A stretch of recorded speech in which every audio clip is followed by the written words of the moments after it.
व्यापार, जिसे सुनते ही आम लोगों की नाक सिकुड़ने लगती है और भवें चढ़ने लगती है। लेकिन देह व्यापार करने वाली ये महिलाएं भले ही समाज से कट कर रहती हों, लेकिन ये देह व्यापार प्रत्यक्ष और अप्रत्यक्ष तौर पर समाज के ही कुछ लोगों के जरिए चलाती हैं। वो महिलाएं जो न तो किसी की बीवी है, न माँ है, न बेटी है, न बहन है, न बहू होती हैं तो सिर्फ और सिर्फ एक वेश्या, जो या तो किसी मजबूरी में या फिर अनजाने में इस बदनाम व्यवसाय का हिस्सा बना दी जाती हैं। जहां तक भारत की बात करें तो वेश्यावृत्ति सदियों से यहाँ चला आ रहा है। आज हम जानेंगे वेश्यावृत्ति के बारे में कुछ ऐसी जानकारियां जो शायद आप जानते न हो, जैसे भारत में क्या वेश्यावृत्ति लीगल है, इससे जुड़े किस तरह के कानून हैं इस देश में, वेश्यावृत्ति कितने तरह के होते हैं।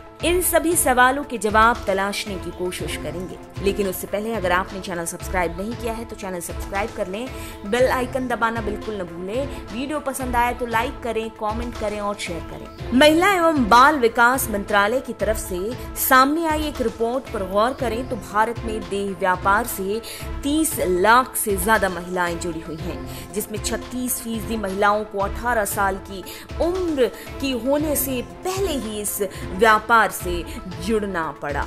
ह्यूमन राइट्स वॉच के आंकड़े को देखा जाए तो भारत में करीब 2 करोड़ सेक्स वर्कर्स हैं जो अलग अलग तरीके से इस जिस्म के कारोबार से जुड़े हैं। अगर वेश्यावृत्ति के अलग अलग जरियों की बात करें तो ये कई तरह के हो सकते हैं।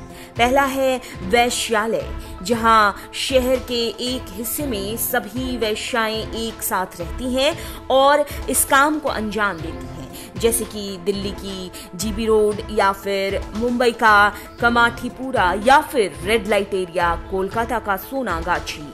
दूसरा है कॉल गर्ल या एस्कॉर्ट्स, जिसमें वेश्यावृत्ति के लिए वेश्याओं को घर बुलाया जाता है या फिर पार्टी फंक्शन में बुलाया जाता है। बार अटेंडेंट्स, वैसे तो बार में लड़कियों का नाचना गाना बंद है, लेकिन कई अवैध बार ऐसे भी हैं जहां लड़कियों को बहला फुसलाकर इस पेशे में जबरदस्ती धकेला जाता है या फिर कुछ अपनी मर्जी से इस काम में खुद को धकेलती हैं।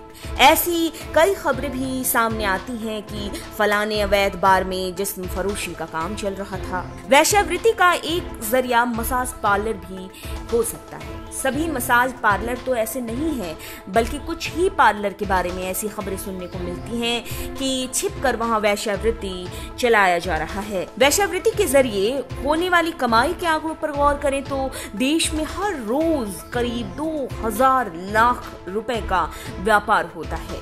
राष्ट्रीय मानवाधिकार आयोग की स्टडी में पाया गया कि भारत में 68% लड़कियों को नौकरी का झांसा देकर वेश्यालयों में धकेल दिया जाता है और वहीं 17% लड़कियों को शादी का वादा किया जाता है और इस धंधे के चक्कर में फंसा दिया जाता है। अब बात करते हैं वेश्यावृत्ति से जुड़े कानून की। दरअसल भारत में वेश्यावृत्ति या फिर देह व्यापार अनैतिक देह व्यापार कानून के अंतर्गत ही आता है, पर रह कर देश में बहस होती रहती है कि क्यों न वेश्यावृत्ति को कानूनी रूप से वैध कर दिया जाए। भारतीय दंड संहिता 1860 हो या फिर वेश्यावृत्ति उन्मूलन विधेयक 1956, ये कानून साधारण रूप से वैश्यालियों के व्यापार को मॉडरेट या कंट्रोल करने के लिए प्रभावी है। अनैतिक आवागमन यानी कि रोकथाम अधिनियम ITPA 1986, जिसे वेश्यावृत्ति के रोकथाम के लिए बनाया गया, जिसके मुताबिक अगर शारीरिक संबंध बनाने के लिए महिला किसी व्यक्ति को उकसाएगी तो उस महिला को सजा दी जाएगी। कॉल गर्ल अपना फोन नंबर सार्वजनिक नहीं कर सकती, ऐसा करने पर उसे 6 महीने की जेल की सजा काटनी होगी और जुर्माना देना होगा। सार्वजनिक जगह पर देह व्यापार किया गया तो सेक्स वर्कर के लिए 3 महीने की जेल और जुर्माना का प्रावधान किया गया है।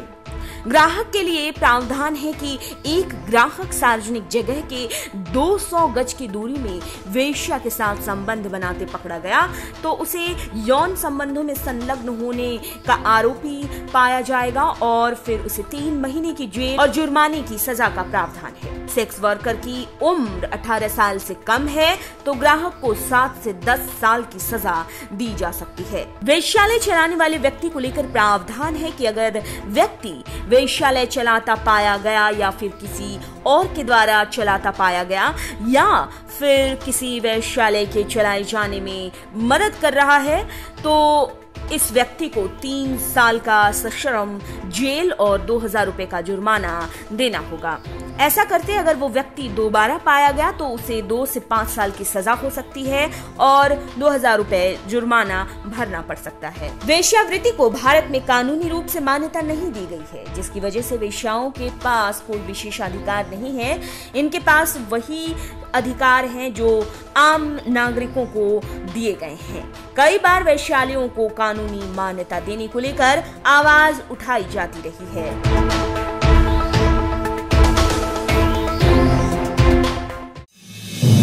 आप देख रहे हैं नेट्रिक न्यूज, साहस सच कहने का।